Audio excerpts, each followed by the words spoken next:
बिस्मिल्लाहिर्रहमानिर्रहीम। हमारे YouTube channel हुक्म इस्लाम को देखने और सुनने वालों को अस्सलाम वालेकुम। मुअज़्ज़िज़ साइमीन, अगर अभी तक आपने हमारे यूट्यूब चैनल को सब्सक्राइब नहीं किया है तो प्लीज़ हमारे चैनल को सब्सक्राइब करें और साथ में बेल आइकन को प्रेस कर दें ताकि हर नई आने वाली वीडियो बआसानी आप तक पहुंच सके।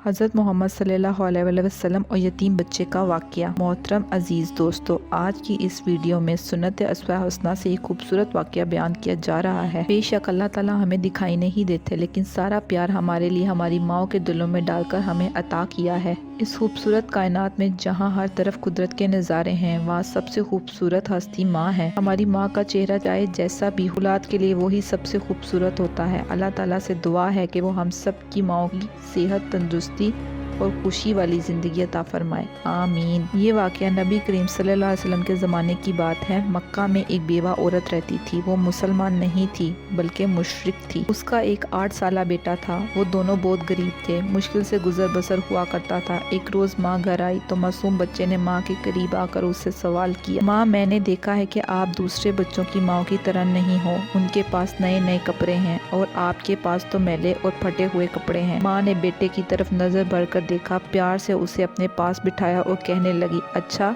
तो मेरा बेटा इतना बड़ा हो गया है कि उससे अपनी माँ के हालात समझ आने लगे हैं। फिर अपने बेटे को सीने से लगाया और रोते हुए कहने लगी, बेटा तुम्हारा बाप मर चुका है और तेरी माँ अब बेवा है और तू यतीम है, इसीलिए मेरे पास पहनने को अच्छे कपड़े नहीं। तेरी माँ सारा दिन लोगों के घरों में काम करती है और जो कुछ भी आज तक कमाया है वो तुझ पर लगा दिया है। तुझे खाना खिलाया ताकि तू भूखा ना रहे, तेरे लिए कपड़े बनाए ताकि तेरा जिस्म ढांप सकूं और तेरी परवरिश कर सकूं। ये कहकर माँ अपने बेटे को गले लगाकर खूब रोई। बेटे ने माँ को चुप करवाते हुए कहा, माँ तेरी चादर फट गई है ना, मैं तेरे लिए नई चादर लाऊंगा। माँ ने पूछा कि बेटा तू कहाँ से लाएगा, तू तो अभी 8 साल का बच्चा है। बच्चा बोला, माँ मैं चचा से जाकर लाऊंगा। माँ ने कहा, तेरे चचा ने तो तेरे बाप की ज़मीन पर भी कब्जा किया हुआ है, वो तुझे चादर कहाँ से देगा। बेटा बोला कि मैं ज़रूर जाऊंगा, मैं चचा से कहूँगा कि मैं तेरा भतीजा हूँ, वो मुझे देकर खुश होगा। मैं उसे कहूँगा कि मैं ज़मीन लेने नहीं आया, बस माँ के लिए चादर लेने आया हूँ। माँ मुस्कुराई और बोली, बेटा तू कैसे जाएगा वहाँ तक। बच्चे ने कहा कि मैं सब पता कर चुका हूँ माँ, तू फिक्र न कर। माँ ने बेटे को जाने की इजाज़त दे दी। बेटे को नहलाया धुलाया कर साफ सुथरा लिबास पहनाया और बाल संवारे और चचा की तरफ रवाना कर दिया। बच्चा पैदल चलता हुआ चचा के मकान में जा पहुंचा।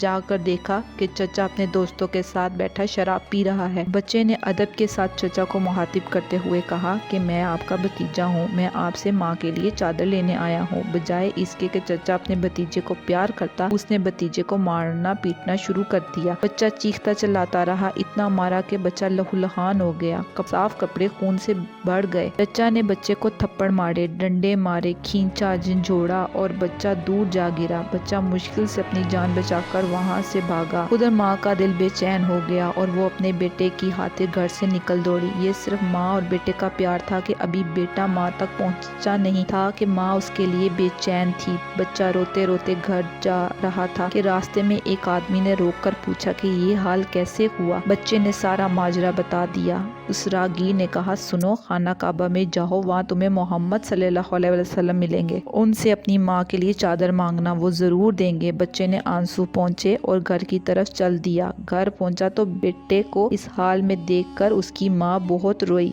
फिर बच्चे को नहलाया और जख्मों पर मरहम लगाया। कहने लगी, मैंने तुम्हें मना किया था ना कि चचा तुम्हें कुछ नहीं देगा। बेटे ने कहा, माँ मैं अब किसी और के पास जाऊंगा, वो मुझे चादर जरूर देंगे। माँ के पूछने पर बेटा बोला, वो है मोहम्मद। माँ ने धक्के से बेटे को पीछे किया और बोली, अब इस घर में दोबारा मोहम्मद का नाम मत लेना। तुम्हें पता है कि वो जादूगर है, शायर है, मजनू है, तू उसके पास हरगिज नहीं जाएगा। बेटे ने कहा, मुझे सिर्फ एक बार जाने दो। बिलाखिर माँ ने बड़ी मुश्किल से इजाजत दे दी। बेटा खाना काबा की तरफ बढ़ा। खाना काबा पहुंचकर अंदर दाखिल हुआ तो देखा कि बहुत से लोग बैठे हैं। बच्चे को पहले वाला मंजर याद आ गया। उसकी हिम्मत ना हुई कि किसी से पूछे कि मोहम्मद सल्लल्लाहु اللہ علیہ وسلم کون ہیں؟ وہ دور کھڑا دیکھتا رہا، پھر اس نے کعبے کے گرد چکر لگانا شروع کر دیا۔ چلتا رہا اور دیکھتا رہا، پھر ایک شخص پر نظر پڑی تو وہ بچہ کہتا ہے کہ میں ان کو دیکھتے ہی سمجھ گیا کہ یہی محمد صلی اللہ علیہ وآلہ وسلم ہے۔ ان کے چہرے پر نور ہی نور تھا، وہ خاموشی سے نظریں جھکائے بیٹھے تھے۔ بچہ ان کے قریب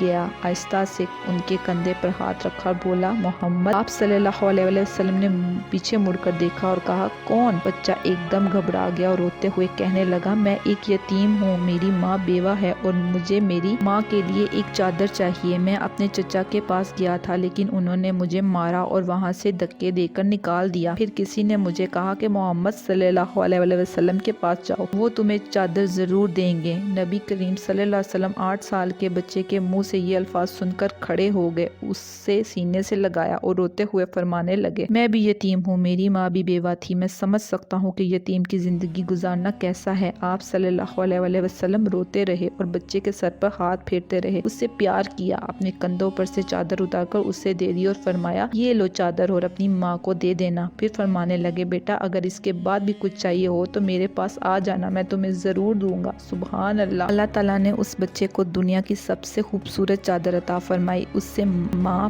بیٹے کی محبت تو پتہ چلتی ہے، ساتھ ہی ساتھ ہمارے نبی کریم صلی اللہ علیہ وسلم کا حسن سلوک بھی معلوم ہوتا ہے، جو یہ نہیں پوچھتے کہ مانگنے والا مسلمان ہے یا نہیں، کلمہ پڑھتا ہے یا نہیں، بلکہ صرف انسانیت کے رشتے سے ہی اتنے پیار اور محبت سے ملتے ہیں۔ یہی ہمیں ہمارا دین سکھاتا ہے کہ کسی یتیم و بیوہ کی مدد کرنا کتنا نیک عمل ہے۔ بے شک معاشرتی نظام کا دار و مدار ہی ایک دوسرے کا خیال رکھنے پر ہے۔ معزز دوستو، اگر ہماری ویڈیوز آپ کے ذوق کی ترجمانی کرتی ہیں تو انہیں آگے شیئر ضرور کریں۔